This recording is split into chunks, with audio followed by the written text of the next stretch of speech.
Patuloy ang pagpapakawala ng maanghang na pahayag. Ito pong si Vice President Sara Duterte laban kay Pangulong Marcos Jr.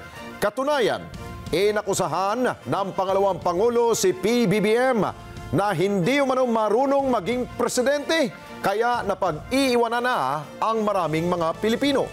At sinabi pa ng pangalawang Pangulo na pakiramdam niya nagamit lang siya ng mga Marcos para maipanalo ang kanilang kandidatura noong 2022 national elections. At kasabay nito, nagbabala rin ang pangalawang Pangulo na kapag hindi umano siya tinantanan ng mga Marcoses, meron po siyang huhukayin at may patatapon sa West Philippine Sea. Si Weng de la Fuente sa balita.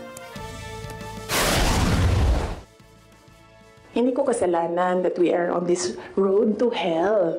Hindi ko kasalanan kung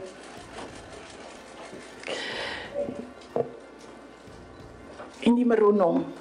Yan ang akusasyon ni Vice President Sara Duterte at isa sa dahilan ng kaniyang pagbibitiw bilang kalihim ng Department of Education. Sa isinagawang press conference, ipinarating din ng Vice Presidente ang kanyang pagkadisgusto sa mga nakikita sa administrasyon. Kaya nga umalis ako, di ba, sa administration. Hindi ko na gusto yung mga naririnig ko doon. Hindi ko na gusto yung mga nakikita ko doon. Dagdag pa nito na wala siyang nakitang plataporma ni Pangulong Marcos kaya't napag-iwanan na ang maraming Filipino. I don't ever remember may platform siya na sinabi kung anong gagawin niya para sa bansang ito. Di niya sinabi ano ang gagawin natin sa food security. Wala siyang sinabi kung anong gagawin natin sa inflation na darating. Sinabi ni Duterte na wala siyang pinagsisihan na natumakbo bilang vice-presidente noong 2022 elections.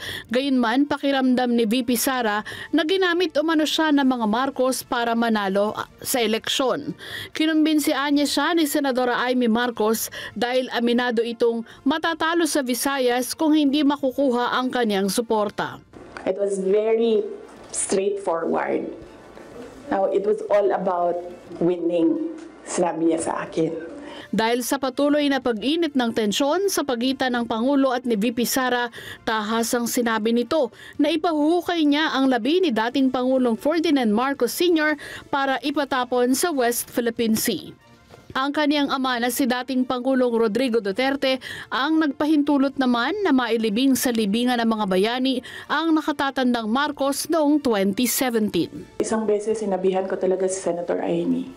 Sabi ko sa kanya, kung hindi kayo tumigil, huhukayin ko yung tatay ninyo, itatapon ko siya sa West Philippine Sea. Sinabihan ko si Senator Amy. One of these days, pupunta ako dun, kukunin ko yung katawan ng tatay nyo. Tapon ko yan doon sa West Philippine Sea.